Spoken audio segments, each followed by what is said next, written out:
Hey, Ronnie Jr.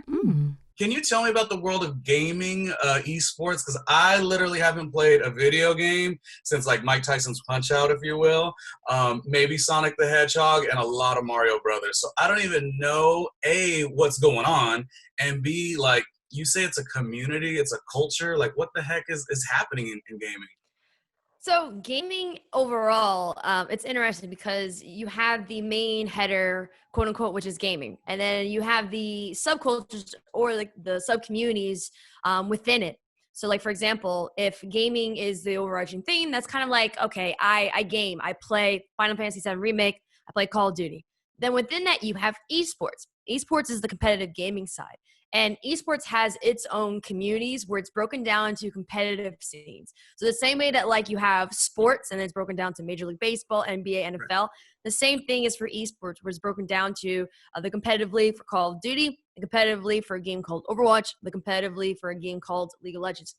And then within those, you have the teams, and with those teams, they have their fans, and it's honestly it's very similar to traditional sports, and even Okay. some of the formats that we see with traditional sports, like the home and away concept, we see that with esports, but they call them home stands in certain competitive scenes.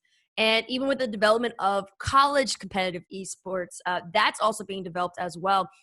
And so it's really cool to see just that aspect that there's synergy between those esports and traditional sports, but that's also because we're starting to see people from traditional sports move over.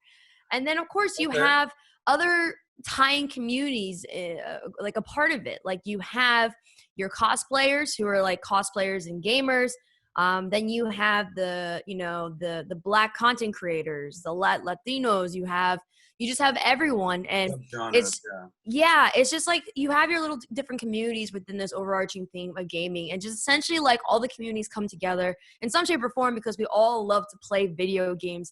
And so that's why, it's broken down. It seems like it's broken down into a whole lot, but it's not. I mean, it's the same thing as what you see in music, right? Everyone Mhm. loves music, but some people love hip hop, some people Right. love pop, some people like rock. It's the same thing for gaming. And in terms of the gaming news, I mean, the gaming industry and the esports industry were hit just like any other industry during this COVID-19 or quarantine, everything like that. So I think that, but we've had a little bit of an easier transition because we have the ability to put things online and to continue doing certain events and certain things online. So it is kind of like a silver lining. It's like a little shining light moment.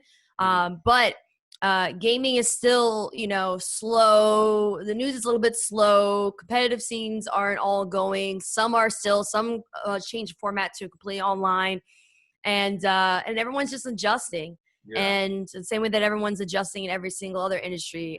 But even before then, things were starting to move. A lot of brands were starting to get into the esports scene. Like Louis Vuitton got associated with this competitive scene for a game called League of Legends. And if you know League of Legends, like Louis Vuitton has like a high end brand, and then a Mhm. video game. It was like wow, we were all surprised. And honestly, like when it comes to gaming and esports, there's really no like quote unquote high tier brand like how we see with the coaches, the Gucci's and stuff. Like you can't.